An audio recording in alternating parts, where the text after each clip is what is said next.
अस्सलाम वालेकुम, आप देख रहे हैं हो क्या रहा है। मैं हूं Faisal Abbasi, group editor 92 news. Irshad Ahmad Arif सब साथ हैं, शुक्रिया इरशाद साहब आपका। हुकूमत और अपोजिशन के बीच मुज़ाकरात से मुताल्लिक़ कल अहम बैठक होने जा रही है और एक लंबे चौड़े वक्फे के बाद ये दोबारा हुकूमत और अपोजिशन की मुज़ाकराती कमेटियाँ मिल रही हैं और बहुत से सवालात हैं। क्या अपोजिशन की तरफ से चार्टर ऑफ डिमांड सामने आ जाएगा या फिर जो पहले से मौजूद मुतालबात हैं जो अपोजिशन कर चुकी है, जुडिशल कमीशन का क़याम और उनके जो असीरान हैं उनकी रिहाई, उस पर हुकूमत की तरफ से कोई पेशरफ्त होगी और उससे मुतालिक मुज़ाकराती कमेटी को आगाह किया जाएगा। पाकिस्तान के अवाम की नज़रें इस सारे मंजरनामे पे इसलिए भी हैं कि हुकूमत और अपोजिशन के बीच जो महाजर आई है और सियासी अदम इस्तेहकाम है वो खासा तवील है, मिसट्रस्ट भी बहुत ज़्यादा है। अगर पाकिस्तान की ये पॉलिटिकल एंटिटीज़ बैठ जाती हैं तो क्या पाकिस्तान में सियासी इस्तेहकाम आ जाएगा और सियासी इस्तेहकाम के साथ ही पाकिस्तान के अवाम का जीना और जो मामूलात रोज़गार हैं वो वाबस्ता हैं। हुकूमत की तरफ से वज़ीर क़ानून आज़म नज़ीर तारड़ ने यह दावा किया है कि अपोजिशन एग्जीक्यूटिव ऑर्डर के ज़रिए असीरान की रिहाई चाहती है। क्या पाकिस्तान के आइन में इसकी गुंजाइश है? अगर है तो वो किस तरह मुमकिन है और क्या हुकूमत इस मुतालबे को मानेगी? दूसरी जानिब राना सनाउल्लाह ने ये कहा है कि जो अपोजिशन है वो अपने असीरान की फ़हरिस्त मुहैया करे। अभी तक कोई फ़हरिस्त नहीं मुहैया की गई है, जबकि जो पाकिस्तान तहरीक इंसाफ और अपोजिशन के लोग हैं वो अपने पहले दो मुतालबात से मुतालिक पेशरफ्त चाहते हैं, जुडिशल कमीशन का क़याम और असीरान की रिहाई। बहरहाल कल की नशिस्त में क्या होगा इस पर सबकी नज़रें हैं। आज के प्रोग्राम में इससे मुतालिक बात करेंगे। दूसरी जानिब पाकिस्तान की तरफ से दो टोक जवाब दिया गया है। भारतीय जो आर्मी चीफ हैं जनरल द्विवेदी, उनको पाकिस्तान के दफ्तर ख़ारिजा ने भी कहा है और आज पाक फ़ौज के शोबा ताल्लुकात आमा की तरफ से भी स्टेटमेंट सामने आई है जिसमें ये कहा गया है कि जो भारत की तरफ से पाकिस्तान को दहशतगर्दी का मरकज़ करार दिया गया है ये यकीनी तौर पर हक़ाइक़ के मुनाफी है। भारतीय इल्ज़ामात और भारतीय आर्मी चीफ़ के इल्ज़ामात मुर्दा घोड़े में जान डालने की कोशिश हैं। ये भी कहा गया है ISPR की तरफ से कि पाकिस्तान पर रियासती सरपरस्ती का इल्ज़ाम दोगली पॉलिसी का मुंह बोलता सबूत है और भारतीय इल्ज़ामात मकबूजा कश्मीर में जुल्म व सितम से तवज्जो हटाने की कोशिश हैं। भारतीय आर्मी चीफ मकबूजा कश्मीर में बदतरीन जुल्म सितम का मुजाहरा कर चुके हैं, जबकि दफ्तर ख़ारिजा ने यह भी कहा है कि जो हतमी हैसियत का तयन है कश्मीर से मुतालिक वो अक़वाम मुत्तहिदा की सलामती कौंसिल की करारदादों और कश्मीरी अवाम की उमंगों के मुताबिक किया जाना चाहिए। यहाँ इस बात को जहन में रखिए कि जो भारतीय आर्मी चीफ़ हैं उन्होंने पाकिस्तान पर बेबुनियाद इल्ज़ामात आयद किए थे। आलमी मंजरनामे से एक और पेशरफ से मुतालिक जो इजरायली मीडिया है वो दावा कर रहा है कि अब इसराइल और हमास के बीच जंगबंद माहिदा तय पा गया है। कल से इस पर अमल दरामद शुरू होगा। इजरायली मीडिया के मुताबिक इसमें जो मुग़वी हैं या जो लोग कैद में हैं हमास की, उनकी रिहाई भी मुमकिन हो सकेगी। ये कितनी अहम पेशरफ्त है इस पर भी आज के प्रोग्राम में बात करेंगे। अबूज़र सलमान नियाज़ी साहब पाकिस्तान तहरीक इंसाफ के रहनुमा भी हैं, कानूनदान भी हैं, हमें ज्वाइन कर रहे हैं। नियाज़ी साहब आपका शुक्रिया, आपकी तरफ आएंगे। इरशाद साहब, मुज़ाकरात, कल की बैठक, अभी तक तो मुलाकात पे बहुत से मामलात अटके रहे, फिर फ़हरिस्त देने पे बहुत से मामलात अटके हैं, रिटर्न पे बहुत से मामलात अटके हैं, फिर कुछ लोगों का कहना है कि पसे पर्दा भी कुछ चल रहा है। कल की नशिस्त क्या तयन कर पाएगी कि ये मुज़ाकरात अब किस समझ जा रहे हैं? देखिए, अगर कल बाकायदा तहरीरी तौर पर अपोजिशन की जो मुज़ाकराती कमेटी है अपने मुतालबात हुकूमत के सामने रख देती है और डिस्कशन शुरू हो जाती है, ये तो नहीं होगा कि कल ही कोई कमीशन बन जाएगा या कल ही असीरान रिहा होना शुरू हो जाएंगे, लेकिन कल समत का तयन हो जाएगा। हुकूमत लाजमन कल कोई ना कोई यकीन दहानी कराएगी मुज़ाकराती कमेटी को कि जी हाँ ये हम कर सकते हैं, इस पर हम वर्किंग कर लेते हैं। ये बात तो हो सकती है ना जी। और ये डूबल क्या है और क्या नहीं है। तो ये कल का दिन जो है वो मशरूत है इस बात से कि अपोजिशन अपने तहरीरी मुतालबात पेश करती है जिसका वो वादा कर चुकी है और हुकूमत उस पर क्या रद्द अमल ज़ाहिर करती है, क्या यकीन दहानी कराती है। अगर तो सीरियस हैं दोनों तो वो फ़हरिस्त पेश कर देंगे और हुकूमत ये यकीन दहानी करा देगी जी हम ठीक है, संजीदगी से इस पर गौर करते हैं, इसमें आपके माकूलियत है मुतालबात में और किस हद तक हम जा सकते हैं। कल तवक्को रखना है कि कल ही हुकूमत ऐलान कर देगी, जिस तरह के पीटीआई के बाद लोग कह रहे हैं कि जी कल ही ऐलान कर दें कि जनाब हम जुडिशल कमीशन बना सकते हैं, ये मुश्किल नज़र आता है, या कल ही असीरान की रिहाई का ऐलान कर दिया जाएगा। जहाँ तक मुतालबा है जो राना सनाउल्लाह साहब कहते हैं कि जी लिस्ट तो दें, ज़ाहिर है लिस्ट तो फिर मांगेंगे ना कि जिन लोगों को रिहा करना है उसका लिस्ट तो देनी पड़ेगी ना, ये लोग हैं, इन पर ये केसेस हैं, इनमें से इनकी ज़मानतें हो चुकी हैं लेकिन हुकूमत ने नए केस बना दिए हैं, या ये बरी हो चुके हैं नए केसों में। देखिए दो किस्म के केसेस हैं, एक तो एफआईआर्स हैं जो क्रिमिनल्स एफआईआर हैं, दूसरे वो लोग हैं जिनकी ज़मानतें हो चुकी हैं और नया केस डाल दिया गया है, तो उन दोनों में थोड़ा बहुत फ़र्क करना पड़ेगा जी। तो ये सारी चीज़ें जो हैं कल इसका तायुन हो जाएगा।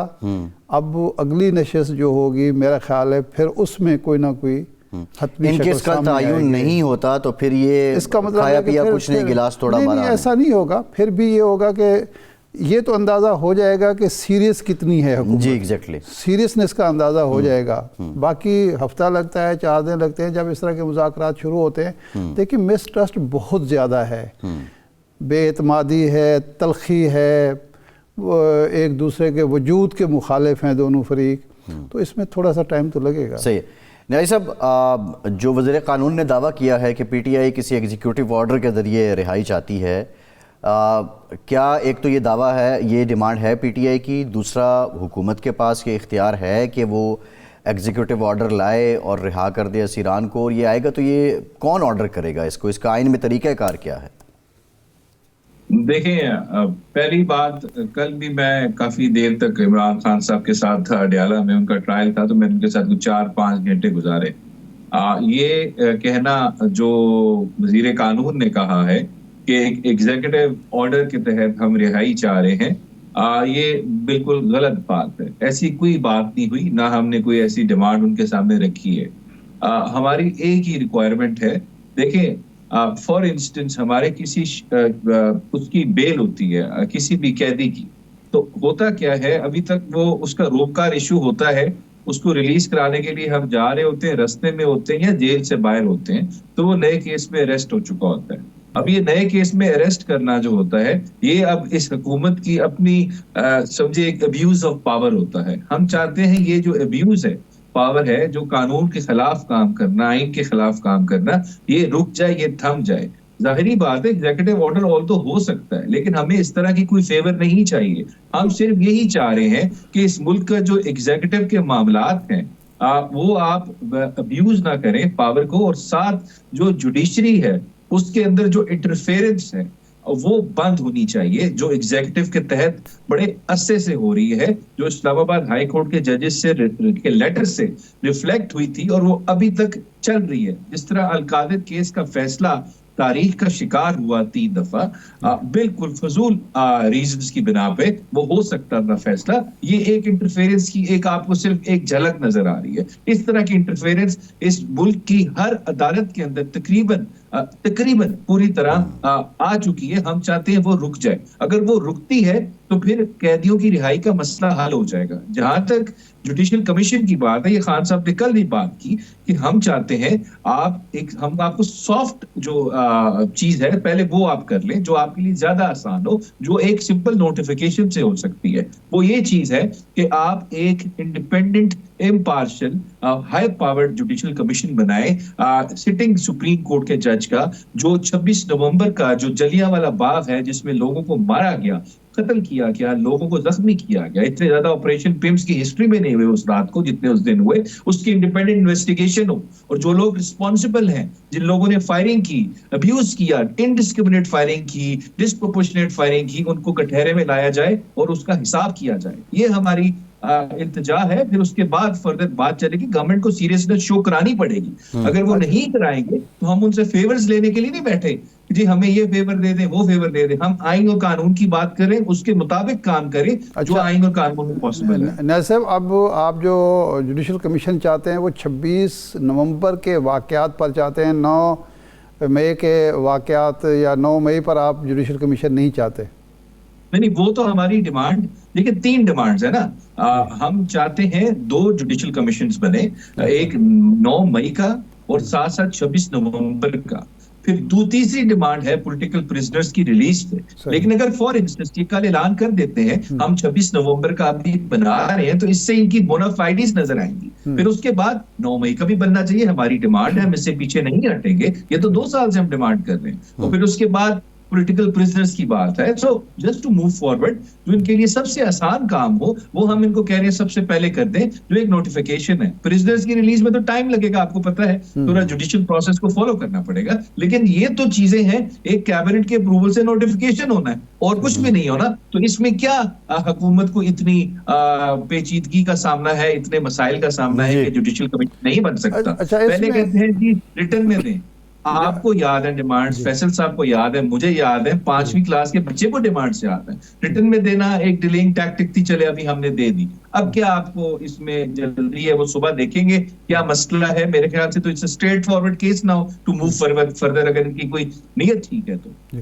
अच्छा, आपको सिर्फ शिकायत जो है वो हुकूमत से नहीं है बल्कि जुडिशरी से भी है।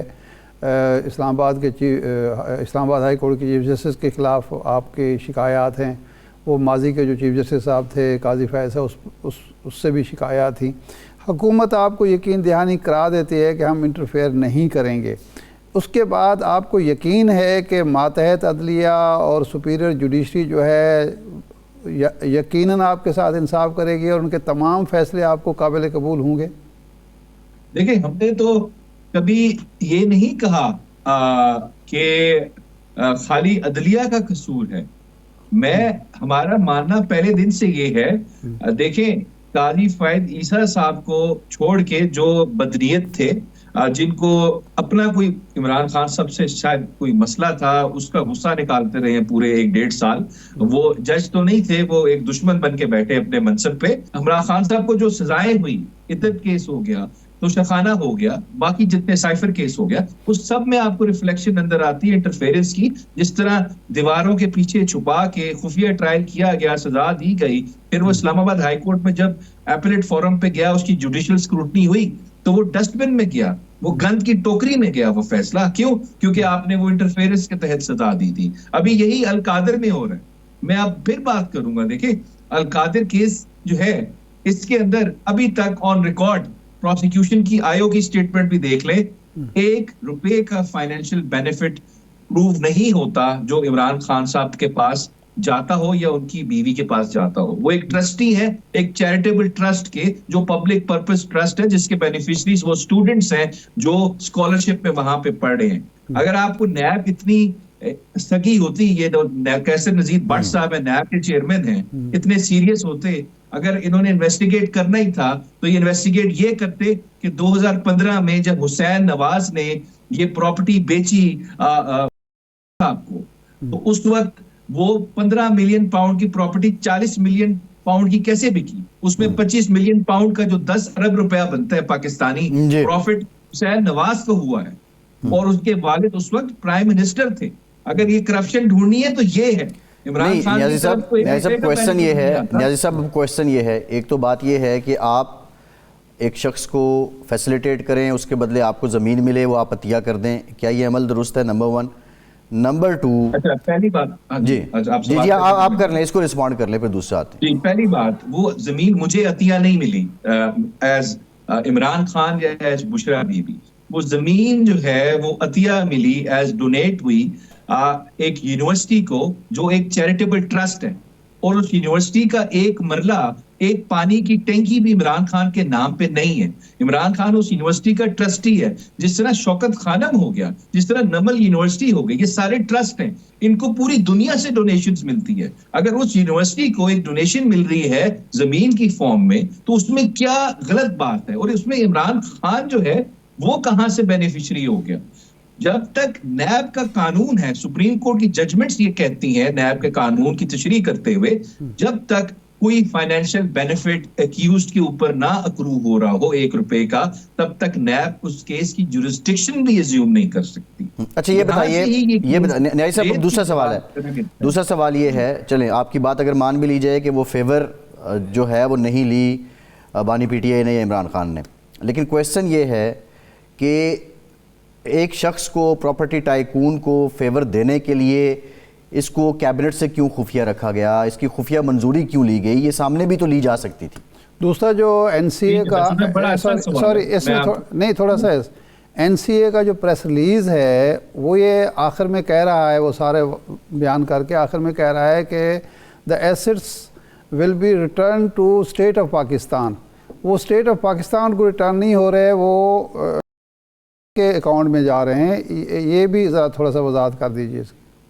जी देखिए, बड़ा अच्छा सवाल है आपका। देखिए मैं पहले एक बात आपसे क्लियर कर दूं कि अगर फॉर इंस्टेंस ये क्या था, ये जब पैसे डिटेक्ट हुए कि ये एक प्रॉपर्टी जो है ये खरीदी गई one Hyde Park Hussain Nawaz से, जिसकी प्राइस थी 15 मिलियन पाउंड, लेकिन वो 40 मिलियन पाउंड में खरीदी गई, जिससे उनको 9-10 अरब का फायदा हुआ। उनके वालिद साहब प्राइम मिनिस्टर थे। तो वहां पे एक सवाल आया, ये पैसे कहाँ से आए, इसकी ये मनी की जो फ्लो थी, ट्रेल था, वो कहाँ था। जब ये डिटेक्ट हुए, फिर उस पर इन्वेस्टिगेशन हुई, तो उन्होंने ये कहा कि ये पैसे शायद सस्पिशियस ट्रांजैक्शन थी, कि शायद मनी लॉन्ड्रिंग से आए थे और पाकिस्तान से प्रोसीड्स ऑफ क्राइम थे। लेकिन अगर स्टेट ऑफ पाकिस्तान को वहां जहां की क्लेम करती, वहां पे केस चलता, हमें एस्टैब्लिश करना था कि ये प्रोसीड्स ऑफ क्राइम थे और ये मनी लॉन्डर होके गई थी, फिर उसमें 4-5 साल का प्रोसीजर था। लेकिन जब इनके आपस में एग्रीमेंट हुआ, वो एग्रीमेंट हुआ एनसीए का और साथ उसके जो की फैमिली थी, तो उसमें एज इट इज अगर गवर्नमेंट ऑफ पाकिस्तान उसमें एडजस्ट कर सकती थी उनके सुप्रीम कोर्ट के अकाउंट में पैसे, तो वो एग्रीमेंट एग्जीक्यूट हो सकता था और पैसे फौरन ट्रांसफर होते। लेकिन अगर आपने वहां पे क्लेम करने थे, वहां केस लड़ते, उसका नतीजा आता ना आता आपके हक में एक डिबेट वाली बात है, उसमें आपको केस भी करना पड़ना था, वकील भी करना पड़ा था। दिस इज द रीजन हमने वो एग्रीमेंट को एग्जीक्यूट करते हुए वो पैसे उनके अकाउंट में ट्रांसफर किए। और फिर अगर फॉर इंस्टेंस आपको लगता है गलत है नैब को, पहले मेरा एक और साथ इसमें जवाब ये भी दे दूं, नैब का काम है, नैब बनी क्यों थी, अगर फॉर इंस्टेंस कोई हाई पावर कहीं करप्शन हुई है, बड़े व्हाइट कॉलर क्राइम्स हुए हैं, तो उनके पैसे रिकवरी करनी है उन्होंने। ये पैसे इस वक्त सुप्रीम कोर्ट से माइनस हो गए, वापस स्टेट ऑफ पाकिस्तान रिकवर कर चुकी है। अब तो वैसे ही अगर फॉर इंस्टेंस ये इस केस बेसिस पे भी ये केस को खत्म होना चाहिए, इंक्वायरी को क्लोज होना चाहिए। इसी वजह से ये इंक्वायरी पहले आपको पता है नैब क्लोज भी कर चुकी है। ये आफ्ताब सुल्तान साहब ने रिजाइन क्यों दिया था? उन्होंने कहा था कि नैब का केस नहीं बनता, इसमें हम कॉग्निजेंस नहीं। न्याय साहब सवाल ये है, देखिए सवाल ये सब बातें आपकी इन प्रिंसिपल अगर आप बात कर रहे हैं, ठीक है, समझ आती हैं, लेकिन इस सब में कैबिनेट को, पाकिस्तान के अवाम को जिन्होंने वोट किया था, उसके बाद हुकूमत बनी, कैबिनेट बनी, उनको अंधेरे में क्यों रखा गया? इसको ओपन भी तो किया जा सकता था, एक प्रॉपर रूटीन के तहत भी तो इसकी मंजूरी ली जा सकती थी। देखिए फैसल साहब, ये जब एनसीए के साथ हमारा जब एग्रीमेंट हुआ और हमने वहां केस फाइल करके ये पैसे नहीं रिकवर किए, जब एग्रीमेंट हुआ, जब हमारा नहीं, जब वहां का उनका आपस में हुआ, तो फिर स्टेट ऑफ पाकिस्तान जब पैसे लाई तो उन्होंने इस तरह उसको अप्रूव किया, ये एक प्रोसीजर फॉलो किया। अदरवाइज इस पूरी केस में जो मैं बात कर रहा हूँ आपको, देखें फॉर इंस्टेंस मैं एक इदारा हूँ, वो इदारे ने केस चलाना है किसी के खिलाफ भी, फॉर इंस्टेंस ABC मेरे खिलाफ चलाना है उस इदारे ने, तो वो इदारा ये नहीं कि उसका जो दिल करेगा वो केस चलाएगा। जब तक उस इदारे की कॉग्निजेंस या जुरिस्डिक्शन अज्यूम करने की कंडीशंस एग्जिस्ट नहीं करेगी, वो तब तक वो केस नहीं चला सकता। तो उसमें पहली रिक्वायरमेंट ये है कि कंडीशंस एग्जिस्ट करें, और वो पहली कंडीशन ये है इसमें इस शख्स ने कोई फाइनेंशियल बेनिफिट लिया हो, इसकी अनजस्ट एनरिचमेंट हुई हो। इस पूरी ट्रांजैक्शन में इमरान खान साहब की क्या अनजस्ट एनरिचमेंट हुई है, तो उनको आपने यहाँ पे एक्यूज्ड बना दिया है कि उन्होंने यहाँ पे 190 मिलियन पाउंड की करप्शन की है। भाई 190 मिलियन पाउंड की तो इमरान खान का इससे कुछ लेना देना, ना उन पे केस चल रहे हैं। आप उसको अलकादिर केसी का 1 million pound case, corruption case बना देते हैं। इमरान खान पे तो आपने 450 कनाल जमीन का केस बनाया कि जिन्होंने उसका फायदा लिया। जब कागज देखे, अलकादिर का ट्रस्ट डीड पड़ा, उसमें तो पता चला वो तो इमरान खान साहब के नाम पे नहीं, ना उसको बेच सकते हैं, ना उसका किराया ले सकते हैं, ना उससे 1 रुपए का, कोई 1 टके का बेनिफिट नहीं ले सकते। तो ये नैब का केस ही नहीं बनता। मैं यही कह रहा हूँ शुरू से, अगर नैब का केस ये बनता तो फिर नैब आगे मूव फॉरवर्ड करता। ये केस ही नहीं बनता नैब का, यहीं से केस खत्म होता है। नैब इसमें आगे बढ़ नहीं सकता, इसमें अगर पब्लिक ऑफिस होल्डर को फायदा हुआ। अच्छा ये फरमाएं हाँ जी, को जी, फायदा हुआ है इसमें, जी। 1 रुपए का भी फायदा हुआ है। वो हुसैन नवाज साहब हैं जिन्होंने 10 अरब रुपए कमाए इसमें, जब उनके वालिद साहब प्राइम मिनिस्टर थे इस प्रॉपर्टी से रिलेटेड। उधर तो आपने एक नोटिस भी नहीं भेजा, उनसे पूछे भाई इस 10 अरब रुपए का आपने कैसे कमाया, कैसे आपने इतनी महंगी प्रॉपर्टी बेची जिसकी उतनी मार्केट वैल्यू नहीं थी? क्यों? क्योंकि आपके वालिद साहब प्राइम मिनिस्टर थे, आपने अब्यूज किया उस पावर को, एक्सप्लॉइट किया और महंगी प्रॉपर्टी खरीदी उनसे आपने। अच्छा ये फरमाएं कि इमरान खान साहब से आपकी मुलाकात हुई, ये शेर अफजल मरवत साहब का क्या मामला है? पहले भी नोटिस जारी हुआ, फिर उनकी माफ़ी तलाफ़ी होगी, अब फिर नोटिस जारी हुआ है, अब उनका क्या स्टेटस है इस नोटिस के बाद? वो पार्टी में रहेंगे नहीं रहेंगे, क्या फ़ैसला हुआ है? कुछ बात हुई वहाँ? देखिए, नोटिस जो हुआ है वो तो जाहिरी बात है खान साहब की मंशा से हुआ है। मेरा एज सच शेर अफजल साहब डिस्कस नहीं हुए मेरे सामने क्योंकि बहुत सारे इश्यूज थे। लेकिन जो प्रोसीजर है पार्टी में, तरीकाकार प्रोवाइडेड है, वो हमने उसको फॉलो किया है, नोटिस किया है। उसका अगर वो सेटिस्फैक्टरी जवाब नहीं देते, जाहिर बात है फिर उसके पीनल कॉन्सिक्वेंसेज होंगे। लेकिन खान साहब ने एक बात जरूर की है कि बेशक मैं जेल में हूं, मसाइल होते हैं पार्टी में, जब बड़ा नहीं होता आपस में सब लड़ते हैं, लेकिन हमें पार्टी डिसिप्लिन पे जरूर काम करना है और कोई वायलेट करेगा पार्टी डिसिप्लिन, जो भी बायलॉज में हमारे पीटीआई के उसका एक्शन होगा वो पीनल एक्शन लिया जाएगा। तो इस वजह से डिसिप्लिन जब तक नहीं कायम होगा तो पार्टी प्रॉपर्ली फंक्शन नहीं कर सकती। जी ठीक, बहुत शुक्रिया अबूजर सलमान न्याज़ी के वक्त का। एक ब्रेक के बाद वापस आएंगे, हमारे साथ रहिए।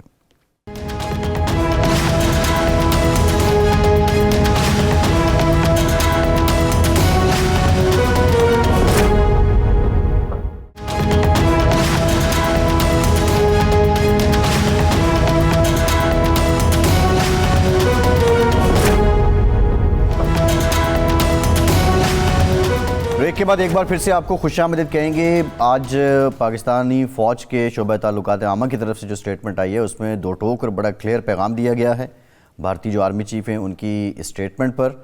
और हाल ही में जो डेवलपमेंट्स हैं जो इंटरनेशनल कैनवस पे होती रही हैं, वाशिंगटन पोस्ट की स्टोरी हो या जस्टिन ट्रूडो की तरफ से भारतीय सफारतकारों को बेदखल करना हो या कुछ और इंटरनेशनल मीडिया रिपोर्ट्स हों जिसमें ये अयां होता है कि भारत दुनिया भर में जो अपने अज़ाइम हैं उनकी तकमील के लिए दहशतगर्दी फैलाता है। बहरहाल भारतीय आर्मी चीफ ने स्टेटमेंट दी, जवाब उनको दे दिया गया पाकिस्तान के दफ्तर ख़ारजा की तरफ से भी। इस मामले पे हम बात करेंगे कि इस वक्त में ये स्टेटमेंट्स क्यों सामने आ रही हैं। General brigadier retired Haris Nawaz साहब ने, साबिक वज़ीर दाखिला भी हैं। बहुत शुक्रिया ब्रिगेडियर साहब आपका। ये बताइए कि ये जो जनरल वदीदी हैं इन दिनों जब LOC और वर्किंग बाउंड्री पर सीज़ फायर है और दोनों मुल्कों में कशीदगी कम भी है, ऐसे वक्त में पाकिस्तान पर इल्ज़ाम आयद करना और वही रिवायती इल्ज़ाम, इसकी ज़रूरत क्यों पेश आई?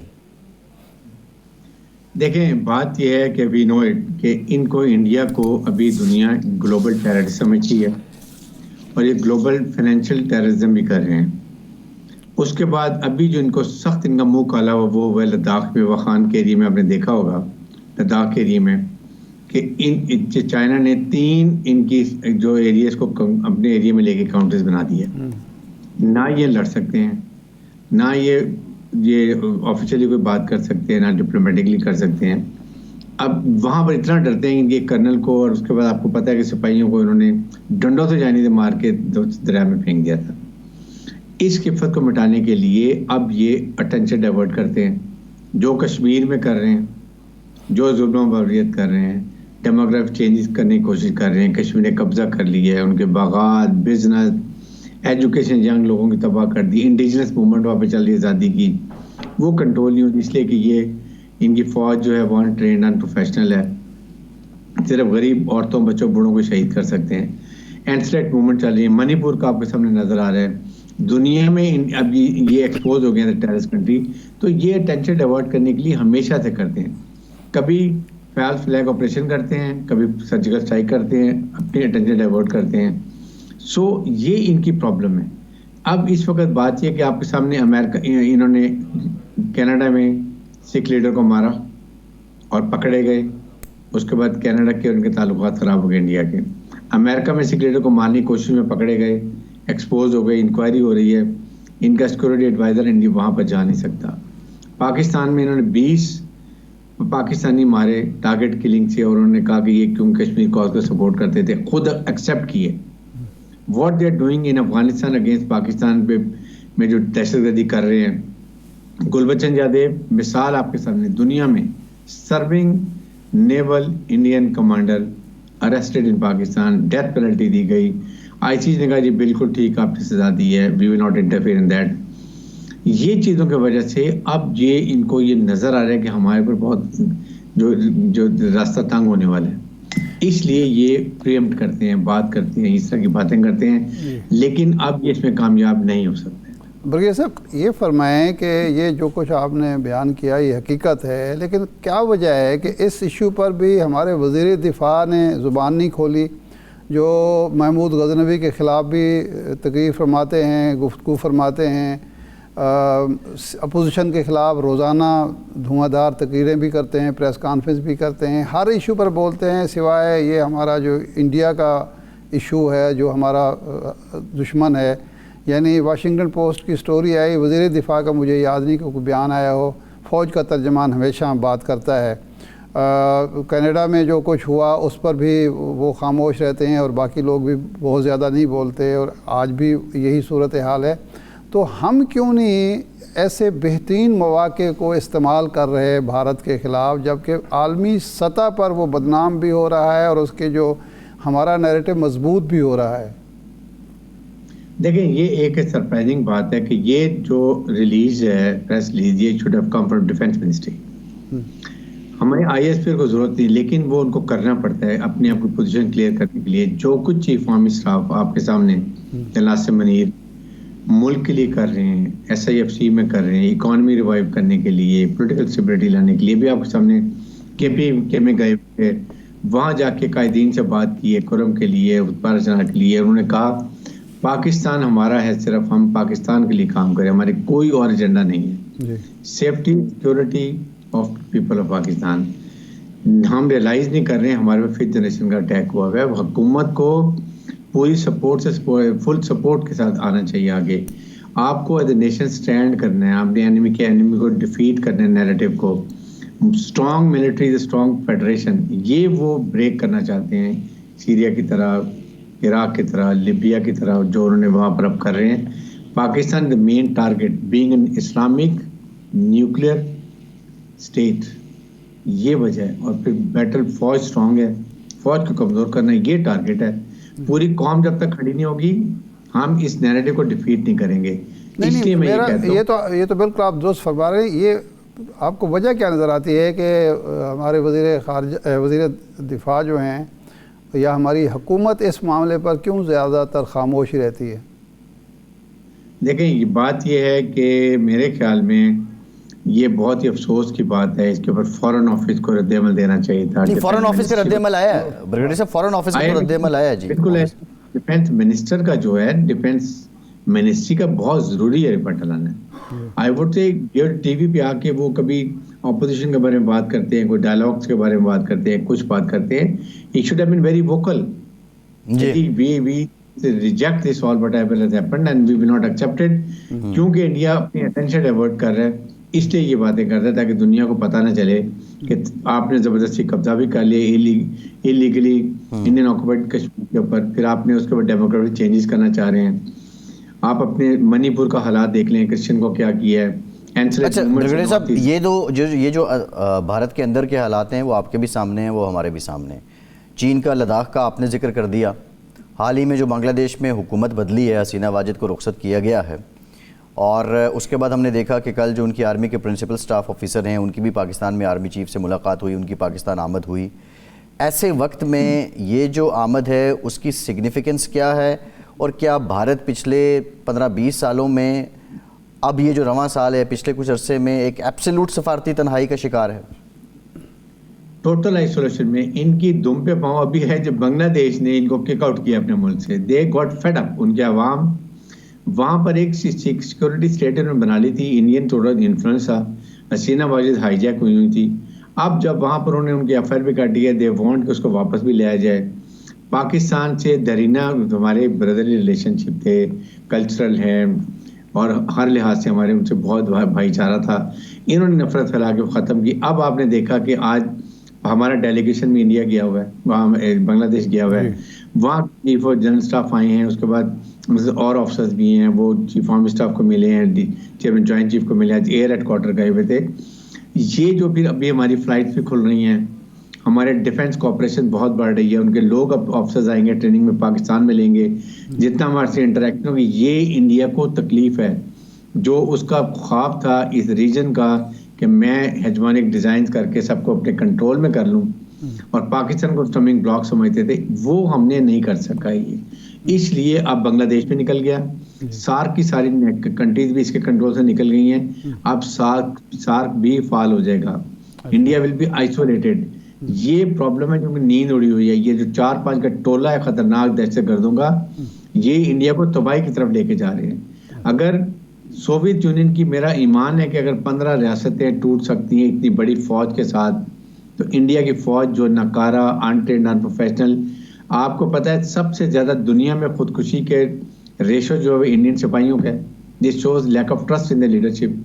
ये तो इंडिया, मैं बता रहा हूँ, India will be also break into different states. सिर्फ हमें अपनी एज ए कौम खड़े होना, as a united Pakistan, then there will be no issue. अच्छा फरीद साहब, अफ़गानिस्तान इस वक्त हमारे लिए मसला बना हुआ है, वो जो टीटीपी की वहाँ पनाहगाहें हैं और वहाँ से जो हमले होते हैं हम पर। इंडिया के सेक्रेटरी ख़ारजा वहाँ गए काबुल, उसके बाद एक हफ़्ता वज़ीर ख़ारजा अमेरिका जाके बैठे रहे और वो ट्रंप इंतज़ामिया के जो लोग हैं, नॉमिनेटेड लोग हैं, उनसे मिलने की कोशिश करते हैं, मिले भी कुछ। हमारे वज़ीर ख़ारजा या सेक्रेटरी ख़ारजा जो हैं वहाँ कोई एक्टिविटी नज़र नहीं आ रही, इसकी कोई ख़ास वजह है? हमारे वज़ीर ख़ारजा भी सियासी मामलात में ज़्यादा मुलव्वस हैं, अमेरिका में हमने कोई कॉरस्पॉन्डेंट करने की कोशिश नहीं की, वहाँ जाके विज़िट करके मेल मिलाप की जो कोशिश होती है, और काबुल के हवाले से भी यही सूरत हाल लोगों को गिला है। देखें, ये एक तशवीशनाक बात है। इंडियन फॉरेन मिनिस्टर गए हैं वहाँ के, उनके ख़ारजा स्टेटमेंट भी दिया है पाकिस्तान के खिलाफ। उसके बाद जिस तरीके से इंडियन एम्बेसी वहाँ पर BLA, BLF, BNA, मजीद ब्रिगेड, खुरासान ग्रुप, TTP ख्वारिज को वहाँ पर मुनज़्ज़म करके पाकिस्तान के खिलाफ उकसा रहा है, साजिश कर रहा है, CPEC नापाक बनने के लिए बलूचिस्तान में चाइनीज़ नेशनल को मारते हैं, हमारे लोगों को मारते हैं, इनोसेंट लोगों को मारते हैं।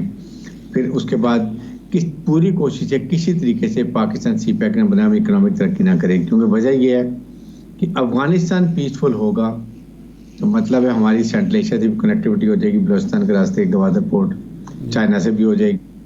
तो ये वो नहीं चाहते। आप एक इस्लामिक मुल्क है, न्यूक्लियर मुल्क है, आपकी फौज बड़ाका है, जियो स्ट्रेटजिक लोकेशन बहुत अच्छी है, इकोनॉमिक तरक्की करेंगे तो अपने फैसले अपनी मुल्क की मफादात करेंगे।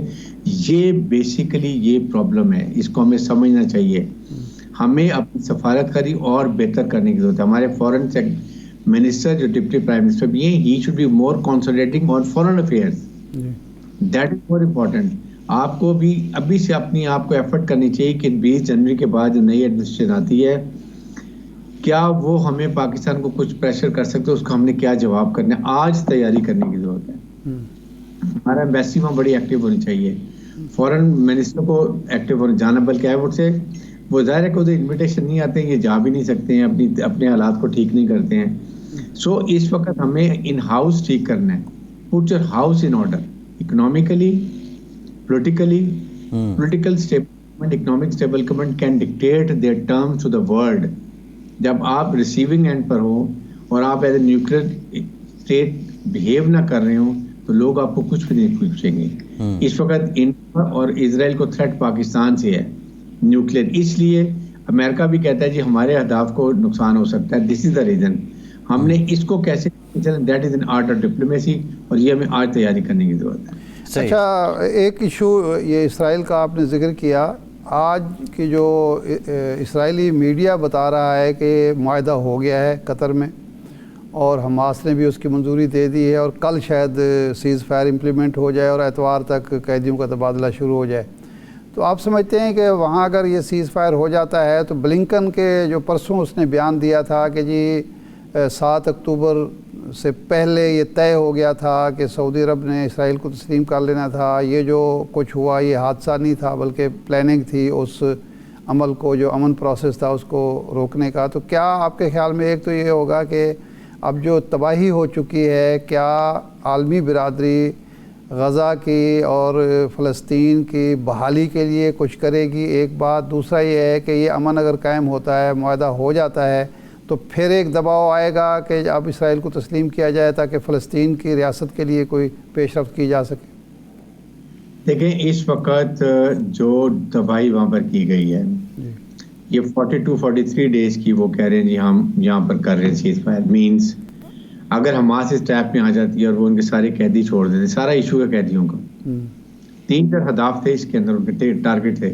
नंबर 1, हमास को हमेशा के लिए ख़त्म कर दें, अपने कैदी छुड़ा लें, पैलेस्टाइन को टोटली सब लोगों को इनको शिफ्ट कर दे, पुश कर दे जॉर्डन और इजिप्ट की तरफ। ये वो कामयाब नहीं हुए, लेकिन काफ़ी तबाही कर दी, इंफ्रास्ट्रक्चर इतना तबाह कर दी है, अनलिवेबल है। कितनी जल्दी इसको बढ़ा सकते हैं वो तो ठीक है, लेकिन अल्टीमेटली अभी भी वो अपने ट्रूप्स कुछ जगह पे छोड़ रहे हैं। इसराइल सीरिया के अंदर वो पहले पहुंच गए हैं। अब इसके बाद ना हमास को कोई मिलिट्री सपोर्ट ईरान दे सकते क्योंकि ब्लॉक हो गया रास्ता, ना इनको जा सकता ना इनको जा सकता। उन्होंने अपने काम कर लिए हैं, इसलिए दे वेरी क्लियर अगर टर्म करनी है सीज फायर ऐसी करें जिसमें आइंदा गारंटीड हो कि इसराइल अटैक नहीं करेगा।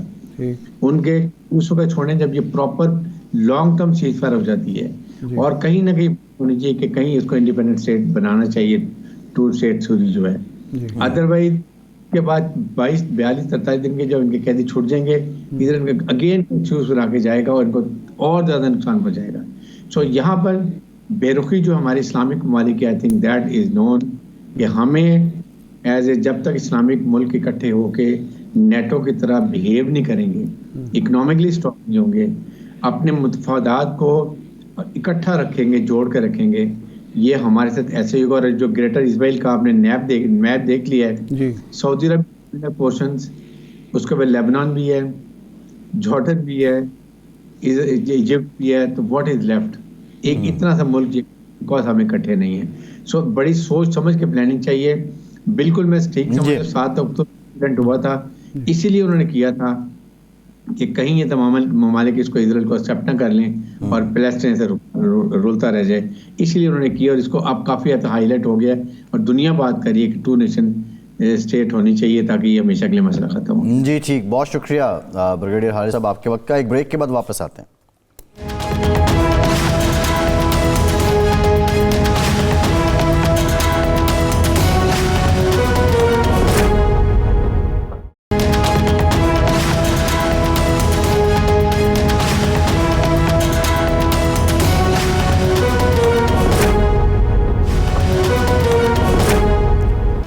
ब्रेक के बाद एक बार फिर से आपको खुशामदीद कहेंगे। इरशाद साहब, ब्रिगेडियर साहब भी बात कर रहे थे, जो इस वक्त हालात हैं, कवाकब हैं, उसके मुताबिक तो हमास को वो सपोर्ट नहीं मिल सकती जो सीरिया पे जब तक बशार अल असद मौजूद थे तो उनको मिल रही थी।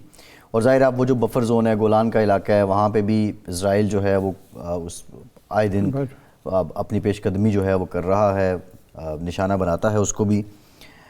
अब जो मुआहिदा अगर हो रहा है, इस मुआहिदे का ऑब्वियसली ज़ाहिर ज़ामिन तो कोई ना कोई होगा, और दूसरा अगर ये 40-45 दिन का मुआहिदा है और हमास इजरायली कैदियों को छोड़ देते हैं तो उसके बाद क्या होगा? कोई एक जो भी उनके पास एक बारगेनिंग चिप है वो भी उनके पास से चली जाएगी, या आप समझते हैं कि हमास ने भी इस तमाम पहलुओं पर गौर करने के बाद कोई पायदार मुआहिदा करेंगे? देखिए, 2 पहलू हैं। एक तो ये है कि बाइडन की थ्रू आउट कोशिश थी कि मैं अपने दौर में ये जंगबंदी कराऊं, कैदी छुड़वाऊं इसराइल के, क्योंकि मुल्क के अंदर उसको अच्छी खासी यहूदी लाबी की मुज़ाहमत का सामना है। और वो जो कैंपेन चलाई ट्रंप ने उसके ख़िलाफ़ कि जी इसके दौर में 2 जंगें शुरू हो गई और अमेरिका का जो एक कायदाना किरदार था वो अदा ही नहीं हुआ और हमारे मफादात को ख़तरे में डाल दिया। तो ये बेसिकली जो अमन मुआहिदा हो रहा है, महदूद ही से ही, बेसिकली वो एक अमन का तमगा अपने सीने पर सजा कर 20 तारीख को रुखसत होना चाहते हैं। एक तो इसका मकसद ये है, ना कोई इसराइल की वो उसमें हमदर्दी है शामिल, ना हमास की हमदर्दी है, ना अमन पसंदी है। ये तो एक जाते जाते कहना चाहते हैं कि जी एक काम तो मैं करके गया हूँ। एक तो ये है। दूसरा इसका पहलू जो है, इस वक्त हमास हिजबुल्लाह भी कमज़ोर हो चुकी है, ईरान भी पहले के मुकाबले में कमज़ोर है और शाम की वजह से वो मज़ीद कमज़ोर हुआ है। तो हमास लड़ाई पहले भी अकेले लड़ रही थी, लेकिन जो थोड़ी बहुत उसको अखलाकी तायद व हिमायत हासिल थी वो भी उससे काफ़ी हद तक महरूम हो गई है। लेकिन हमास ने एक बात साबित की है, वो ये है कि जिस तरह हिज़्बुल्लाह का नेटवर्क तोड़ा इसराइल ने, या हिज़्बुल्लाह के जितने लोग शहीद किए हैं वो हमास ने नहीं होने दिए। हानिया अगर शहीद हुए हैं तो वो ईरान में शहीद हुए हैं, वहाँ अपनी सरजमीन पे नहीं हुए। उनके कमांडर जो हैं वो काबू नहीं आए।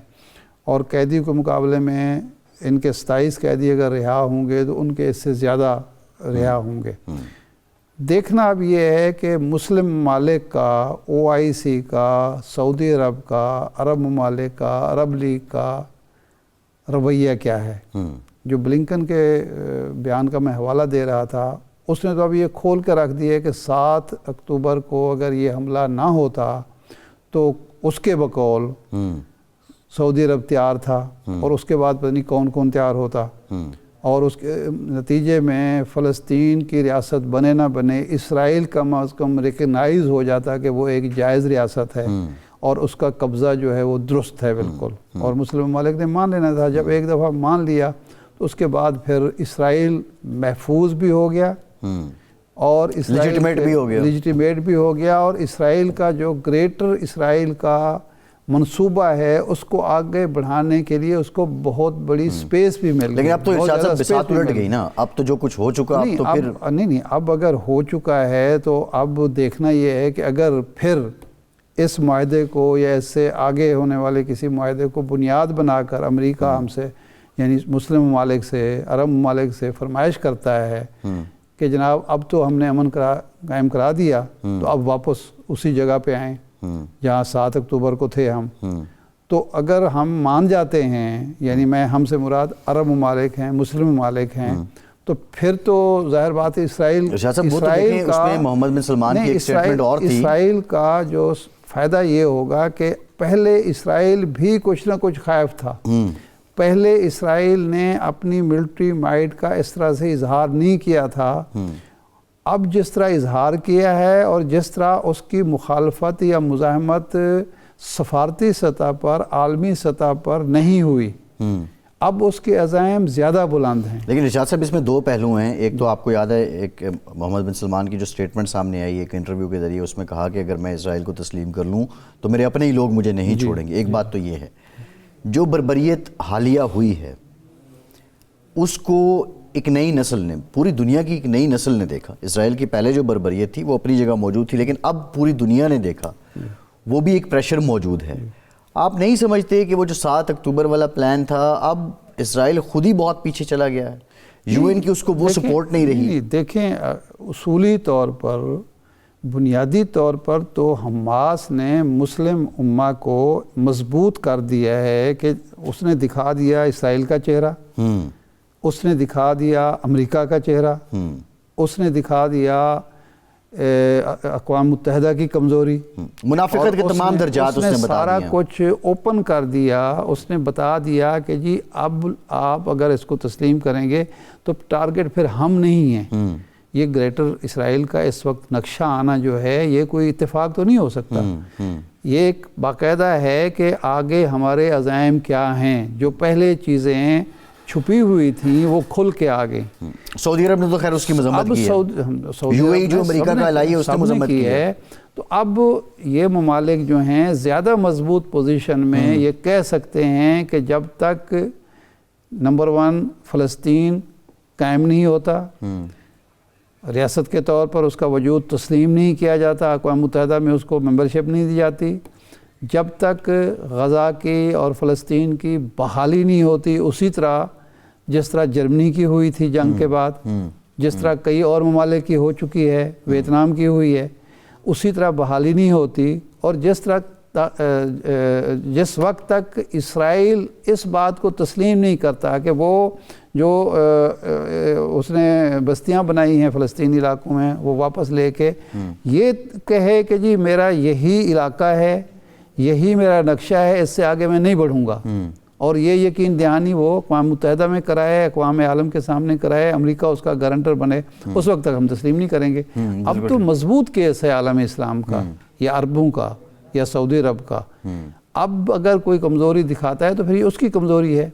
हमास ने तो ये साबित कर दिया कि अगर अमेरिका की एक दिन भी हिमायत हासिल ना हो, तायद हासिल ना हो इसराइल को, वो असला ना दे रहा हो, वो पैसे ना दे रहा हो, तो इसको वजूद हम ख़त्म कर सकते हैं। एक और मुल्क भी है हाँ, इसका ये नाकाबिल तस्खीर नहीं है, इसका वजूद ख़त्म हो सकता है। और उन्होंने ये भी साबित कर दिया कि हम इतने भी आसान टारगेट नहीं है इसराइल का कि जब ये चाहे हमें ख़त्म। बिल्कुल ठीक है इरशाद साहब, अभी ये ब्लिंकन ने भी कहा है। बिल्कुल ऐसे ब्लिंकन ने भी परसों अपने बयान में ये कहा है कि हमास को ख़त्म नहीं किया जा सकता। अच्छा, मेरा जो क्वेश्चन है, एक तो हमास की सियासी हैसियत को भी कबूल किया जाए ना, उसको तो वैसे दुनिया में अस्करियत पसंद तंजीम बना के पेश किया, लेकिन प्रैक्टिकली तो वो पॉलिटिकल उनकी मूवमेंट थी। इरशाद साहब, जो अभी क्योंकि मुआहिदा सामने आया नहीं है, इजरायली मीडिया की ये रिपोर्ट्स हैं, जब आएगा तो पता चलेगा।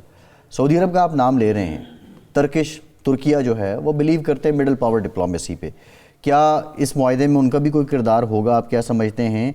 और सऊदी अरब के साथ साथ क्योंकि तुर्की वाले नेटो के मेंबर भी हैं, उनका क्या किरदार होना चाहिए? देखिए, तीन मुल्क हैं इस वक्त आलम इस्लाम के। पाकिस्तान है नंबर 1 पे, दूसरे नंबर पे सऊदी अरब है, तीसरे नंबर पे तुर्की है, अपनी अपनी हैसियतों में।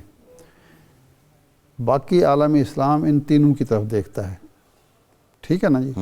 अगर ये तीनों ईरान को भी साथ मिला लेते हैं तो ये बहुत कुछ अचीव भी कर सकते हैं और बहुत कुछ फ़लस्तीनियों को दे भी सकते हैं, दिला भी सकते हैं। क्योंकि इस वक्त शाम का जो मसला खड़ा हो गया है उसमें तुर्की की ज़रूरत है आलमी बिरादरी को, या अमेरिका को कहना चाहिए, ठीक है ना जी। फ़लस्तीन के हवाले से मिस्र और सऊदी अरब की ज़रूरत है, और इन दोनों के हवाले से और पूरे खित्ते के हवाले से पाकिस्तान की ज़रूरत है। एक न्यूक्लियर मुस्लिम स्टेट की ज़रूरत है सबको। तो ये मुल्क जो हैं मिलकर आगे बढ़ने में मदद कर सकते हैं, क्योंकि इस सारे कज़िये में जो मशरिक़ वस्ता का, शर्क़ औसत का अमन है वो दाव पर लग चुका है। ये ऐसा मामला नहीं है कि ये यहाँ तक रहेगा, और अभी मौका भी है कि चीन और रशिया की सपोर्ट भी ये लोग हासिल कर सकते हैं, ठीक है ना जी।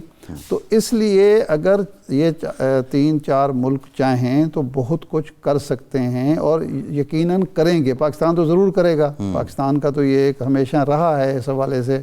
शहबाज शरीफ साहब ने, उससे पहले भी हुकूमत जो थी इसराइल के हवाले से, तो हमारा मौक़िफ़ बड़ा वाज़ेह है कि जब तक फ़लस्तीन की रियासत कायम नहीं होती और फ़लस्तीनी आमादा नहीं होते, उस वक्त तक हम तो सवाल ही पैदा नहीं होता। ये कायद-ए-आज़म हमें सबक दे के गए हैं और आज तक हम कायम हैं, शुक्र अल्लाह का, दे के गए हैं। अब तो इसलिए तुर्की का किरदार बनता है, सऊदी अरब का बनता है, हमारा भी बनता है, ईरान का भी बनता है। ईरान को भी ऑन बोर्ड लेना पड़ेगा। इरशाद साहब, ब्रीफ कमेंट। इस वक्त इस रीजन में जहाँ हम बैठे हैं, भारत अलाय है अमेरिका का, बट चीन, रशिया और रिसेंटली जो डेवलपमेंट्स हो रही हैं, ईरान, इक़्तिसादी लिहाज से भी, क्या ये मिडल ईस्ट के पास भी मौका है कि वो अपना झुकाव इधर को करें तो इधर से वो बहुत कुछ ले सकते हैं, या अमेरिका पे डिपेंडेंट ही रहेंगे? देखें, कल एक बयान आया है वज़ीर ख़ारजा रूस का, सरगाई का। उसने कहा है कि पाकिस्तान, ईरान, चीन, रूस का एक नया इत्तेहाद वजूद में आ रहा है। अब किस बैकग्राउंड में उन्होंने ये बात की है बहुत ज़्यादा हाईलाइट नहीं हुआ जी। तो ये है, हो सकता है, लेकिन इसके लिए बहुत बड़े विजन की ज़रूरत है जी, और बहुत ज़्यादा अज़्म और इस्तक़लाल और इस्तकामत की ज़रूरत है। इस्तकामत की ज़रूरत है। इरशाद साहब, बहुत शुक्रिया आपका। प्रोग्राम खत्म हो गया, आज के प्रोग्राम से इतनी इजाज़त दीजिए।